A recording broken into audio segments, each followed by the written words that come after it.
कही दौथाई परगुर षष्ठ भाग। रचना विजय मल्ल, प्रयोजना सुमित्रा महापात्र।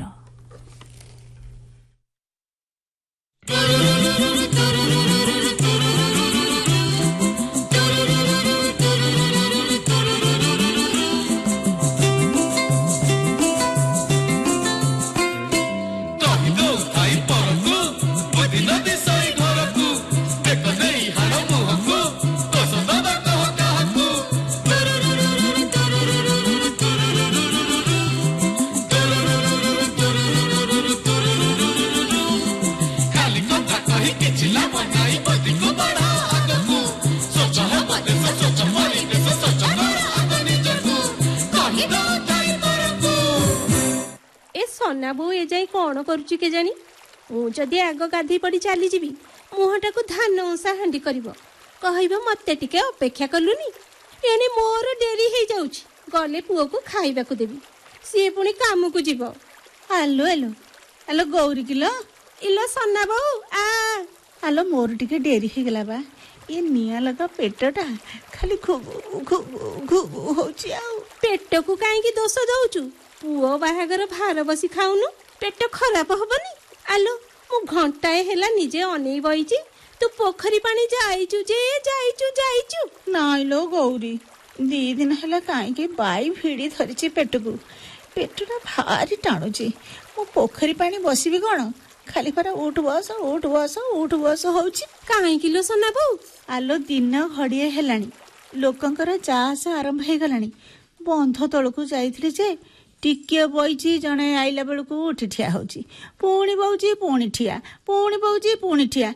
एपटे निया लगा पेटटा खाली टाणी दउची लो बसीबी ना कोन करबी बड़ दहगंज हेलेनी। हौ हौ तर तर ही गाधी पड़ जिबा मो पुओ तेने अनै बइथिबो खाइबा को देले काम को जीवो परा मु जाउची लो सना बो।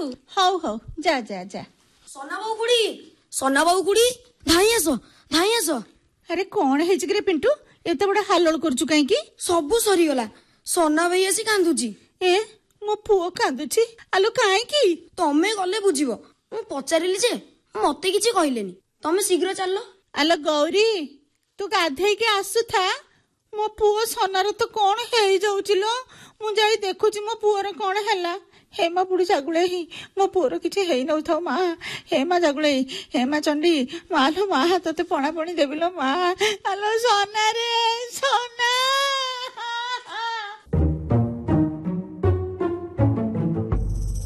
तुम्हें कहीं मते कलर हबती आउ दी दिन पर आमर चौठी ही थांता केते सुख सपन मु देखुतली मो सपन भांगी कुआडे चली गल कहीं मो ऊपर एमती दाऊ साजिल रेबती कहीं। अरे सोना थनर कौन है तोर कहीं गंदुज रे बापा कौन है रे बापा कह ना थन कह कौन है तू छोट छुआ बेले एमती कांदुच कहीं। अरे बापा तमे बाहाघर कली सुखरे रहिबो बोलिकरी हेले उल्टा तो मन दुख तू कांदुचु। बहु कौन हैला रे बापा मु आउ बंचिबिनी बहु ए जीवन हारी देबी। अरे कौन हैला तोर ये की पिलाड़ी हम कथा कहूछु बापा तो पई खोजी सुनामणी बहु आनिथिली तू कोन खुशी नय की बापा कागो भलो पाउथलु की बाहा को कथा देइथलु मते आगुरु कहिलनी काहे की। नाइ बहु मु नुहे सिए आलो किए तो सुनामणी बहु जाको तू आज खोजी आनी मो बेकरे बांधी देइथलु। अरे सोना तू कौन एमती बाईयांक भलिया कहूचु मो नुआ बहु कौन कला रे पळेची कौन कहलु रे तू से पळेला। हां बहु पळेची तू सकाळू जेते बेले पोखरी के गलु से मौका देखिकिनी घर को पळेची। हे मजागुले ये कौन मु सुनुची ए कथा सुनिबा आगुरु मोर कान फाटी गलानी काई की मो कालुणी हे गलिनी काई की रे सोना मु एबे कोन करबे लो मो दी दिन हेला बागर हे जे बहु पळेबा कथा सुनिले। अरे गाँ लोक साई भाई बंधु बांधव हमको कौन कहबे रे सोना लाजरे तो क्या ଲାଜ ତାକୁ ନାହିଁ ବୋଉ, ସିଏ ପଳେଇଲା। ହେଲେ 12 ଲୋକ ଏବେ ଆମକୁ 12 କଥା କହିବେ ରେ ସୋନା। କିଏ ମତେ ଦୋଷ ଦେଇଦବ, କହିବ ସାଧୁଟା ରାହାବଳି ବୋଉକୁ ରଖେଇ ଦେଲାନି। କିଏ ତତେ ଦୋଷ ଦବ, ପୁଅଟା କଣ ଅଣପୁରୁଷା ହେଇଗଲା କି ସ୍ତ୍ରୀ ଛାଡି ପଳେଇଲା। ହେ ମା, ମୁଁ କଣ କରିବି ଲୋ ମା। ତୋ ବାପା ହେଲେ ଥାନ୍ତା, କଣ ଗୋଟେ କରିଥାନ୍ତା। ସିଏ ତ ଏଇ ବାଟ ଦେଖିବ ବୋଲି ମୋ କୋଳରେ ତତେ ଛାଡି ଦେଇ ଆର ପାରି ଯାଇ ବସିଲା ରେ ବାପା। ସୋନା, ମୁଁ ଏକୁଟିଆ ମାଇପି ଲୋକଟା, କଣ କରିବି ଲୋ ଧନ। ବୋଉ ତ କାନ୍ଦ ଦେଖି ମତେ ବେଶୀ କାନ୍ଦ ମାଡୁଥିଲେ ବୋଉ। ତୁ କାନ୍ଦ ଦେଖି ମତେ ବେଶୀ କାନ୍ଦ ମାଡୁଛି। କଣ ହେଲା ରେ ସୋନା? ଆଲୋ, ଏମିତିକା ଝିଅଟା ସିଏ। ଉପରକୁ ଚହଟ ଚିକଣ, ଭିତରଟା ପୋଡା ଅଙ୍ଗାର। ଏମିତି ଗୁଣ ଥିଲା ତା ଭିତରେ, କେହି ହେଲେ କହିଥାନ୍ତେ ଲୋ ମତେ। ଗାଁରେ କୋଉ ଟୋକାକୁ ପ୍ରେମ କରିଥବ ରେ ସୋନା? ବାପା ମା ଡେରି କରି ବାହାନ ଦେଇ ରଖିଥିଲେ, ଆଉ ସେ ଟୋକି ମୌକା ଦେଖି ଆମ ଘରୁ ସେ ଟୋକା ସାଙ୍ଗରେ ପଳେଇଛି। ଏଇଟା ନିଶ୍ଚୟ ସତରେ ସୋନା। ସିଏ ଗଲା ତ ଗଲା, ମତେ ଆଉ ତତେ ଭସେଇ ଦେଇ ଗଲା ବୋଉ। ଏବେ ମୁଁ କଣ କରିବି କହିଲୁ? ତୁ ତ ରେଡିଓରୁ ଶୁଣୁଥିବୁ, ଟିଭିରୁ ଦେଖୁଥିବୁ, ଆଜିକାଲି ଝିଅ ଶାଶୁଘରୁ ପଳେଇ ଯାଇ କେମିତି ଶାଶୁଘର ବିରୁଦ୍ଧରେ କେସ୍ ଠୁଙ୍କି ଦଉଛନ୍ତି। ସିଏ ଯଦି ଏମିତି ମିଛରେ ସେମିତି କଲା। ନାଇଁ ନାଇଁ ରେ ବାପା, ସେମିତି କହନା। ଆମେ ଯୌତୁକ ପାଇଁ ଟଙ୍କା ଆଣିବାକୁ କହିଲୁ, ନ ଆଣିବାରୁ ତା ଉପରେ ନିର୍ଯାତନା କଲୁ। ଏମିତିକା କେସ୍ ଯଦି କଲା ନା ବୋଉଲ, ତୁ ମୁଁ ଆମେ ଦୁହେଁ ବନ୍ଦା ହେଇଯିବା, ଜେଲରେ ଯାଇ ଚକି ଫାସୁଥିବା ବୋଉ, ଚକି। ନାଇଁ ରେ ସୋନା, ତୁ ଏକଥା କହୁଛୁ ରେ, ମୁଁ ଏଗୁଡା ବିଶ୍ୱାସ କରିପାରୁନି ରେ ସୋନା। ଏ ବୁଢୀ ବୟସରେ ଦୋଷ ନ କରି ମୁଁ ଜେଲ ଯିବି। ହେ ମା ବସୁଧା, ତୁ ଫାଟିଯା। ଆରେ ବାପା, ତୁ କିଛି ଗୋଟାଏ ବୁଦ୍ଧି କର। ଯା, ତା ବାପ ଘରକୁ ଯାଇ ଦେଖେ, ଯଦି କୁଆଡେ ପଳେଇ ଯାଇଥିବ ତ ଆମ ଭେଳା ବୁଡିଲା। ଯଦି ଥବ, ତାକୁ ଯେମିତି ହେଲେ ବୁଝେଇ ସୁଝେଇ ଗୋଡ ହାତ ଧର ପଛେ ତାକୁ ସାଙ୍ଗରେ ନେଇ ଆସିବୁ। ଆରେ ଜଣକ ପାଖରେ ଇଜ୍ଜତ ଯାଉ ପଛେ, ଗାଁ ସାଇ ଭାଇଙ୍କ ଆଗରେ ମାନମହତ ରହୁ। ଯା ବାପା, ଆଉ କିଛି ଉପାୟ ନାହିଁ, ତାକୁ ଯେମିତି ହେଲେ ବୁଝେଇ ସୁଝେଇ ନେଇକିରି ଆ। ହଉ ବୋଉ, ତୁ କାନ୍ଦ ନା, ଚଉଠି ଯାଇନି ତାଙ୍କ ଘରକୁ ଯିବାକୁ ପଡୁଛି। ହଉ ପଛେ ଯାହା, ମୋ ଜ୍ୱାଇଁ ମହତ ଯାଉ ପଛେ, ମୁଁ ଯାଇ ତାକୁ ବୁଝେଇ ସୁଝେଇ ନେଇ ଆସିବି ଲୋ ବୋଉ। ମୁଁ ଯାଉଛି ତାକୁ ବୁଝେଇ ସୁଝେଇ ନେଇ ଆସିବି।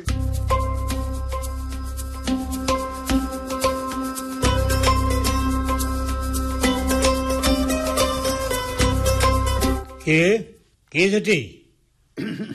ଆରେ କିଏ ସେଠି? ଅନ୍ଧାରରେ ଲୁଙ୍ଗୁପୁଙ୍ଗ ହଉଛି, ଜବାବ ଦଉନି କାହିଁକି? କିଏ? ଆରେ ଏତେ ବଡ ବଦମାସ ଅଛି। ଚୋର ହେଇଥିଲେ ତ ମୋ ପାଟି ଶୁଣି ପଳେଇଥାନ୍ତା। ପାଗଳଟା ନା କଣ?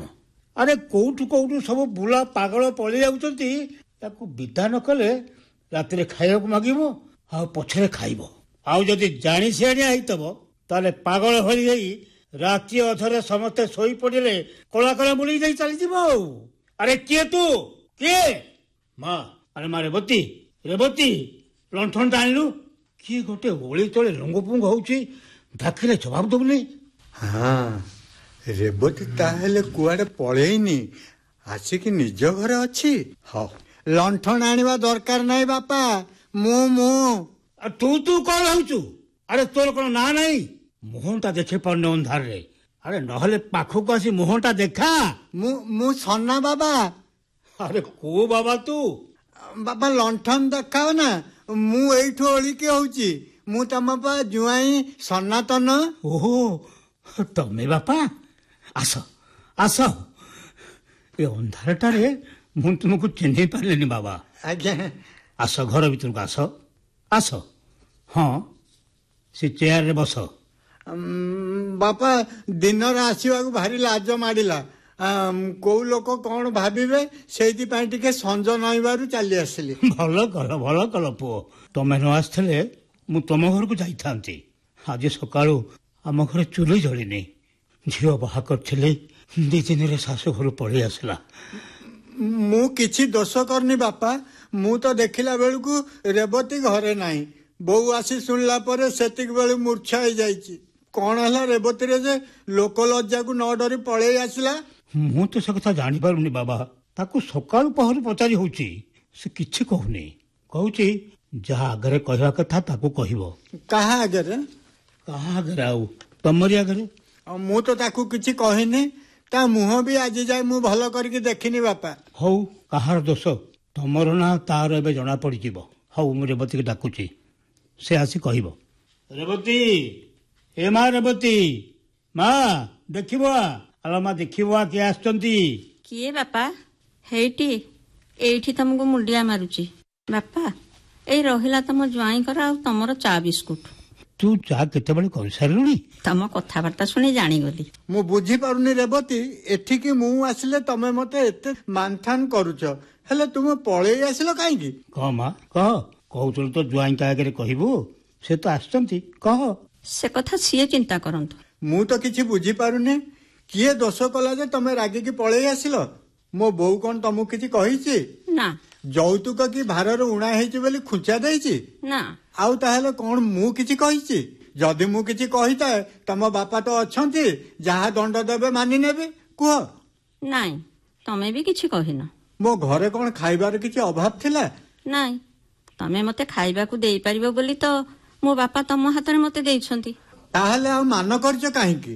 ଚାଲ ଚାଲ ମୋ ସାଙ୍ଗରେ, ମୁଁ ତମକୁ ନବାକୁ ଆସିଛି। ନା, ମୁଁ ଯିବିନି। କାହିଁକି? ସ୍ତ୍ରୀ ଖାଲି ପେଟ ପୂରା ଖାଇଦେଲେ ସ୍ୱାମୀର କର୍ତ୍ତବ୍ୟ ସରିଯାଏନି। ସ୍ତ୍ରୀର ସମ୍ମାନ ଦେଖିବା ବି ସ୍ୱାମୀର ଦାୟିତ୍ୱ।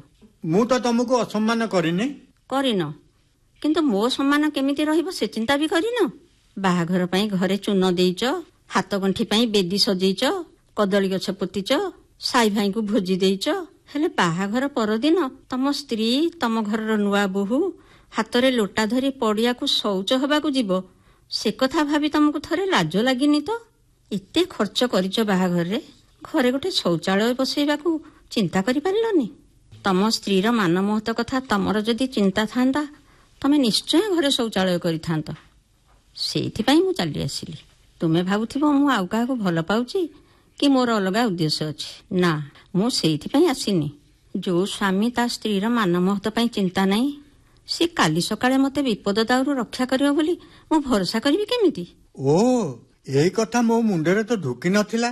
ଏଇ କଥା ପାଇଁ ତମେ ଚାଲି ଆସିଲ ମତେ ଛାଡି? ମୁଁ ତମକୁ ଛାଡ଼ିନି। ତମେ ସାରା ଜୀବନ ମୋ ସ୍ୱାମୀ ହେଇ ରହିବ, କିନ୍ତୁ ମୁଁ ତମ ଘରକୁ ଯିବିନି। ମୁଁ ମାନୁଛି ମୋର ଭୁଲ ହେଇଛି, ହେଲେ ସେ ଭୁଲକୁ ସୁଧାରିବାକୁ ମତେ ସୁଯୋଗ ଦିଅ। କାଲି ମୁଁ ଶୌଚାଳୟ ବସେଇବି। ଆଗ ସେ କାମ, ତାପରେ ଚତୁର୍ଥୀ ଭୋଜି। ଏଥର ଖୁସି ତ ମା। ଚାଲ, ତତେ ଶାଶୁ ଘରେ ଛାଡି ଦେଇ ଆସିବି। ତମେ ନଗଲେ ମୋ ଭୁଲ ଦେଖି ମତେ ଠିକ ବାଟରେ ନବ କିଏ? ଚାଲ, ଆଜି ତମ ବାପାଙ୍କ ପାଖରେ ମୁଁ କଥା ଦଉଛି, ଆଜିଠୁ ତମ ସମ୍ମାନ ମୋ ସମ୍ମାନ, ତମ ମହତ ମୋ ମହତ, ତମ ଗତି ଯୁଆଡେ ମୋ ଗତି ସିଆଡେ। ଆମେ ପରା ପତି ପତ୍ନୀ, ଜୀବନ ସାଥୀ।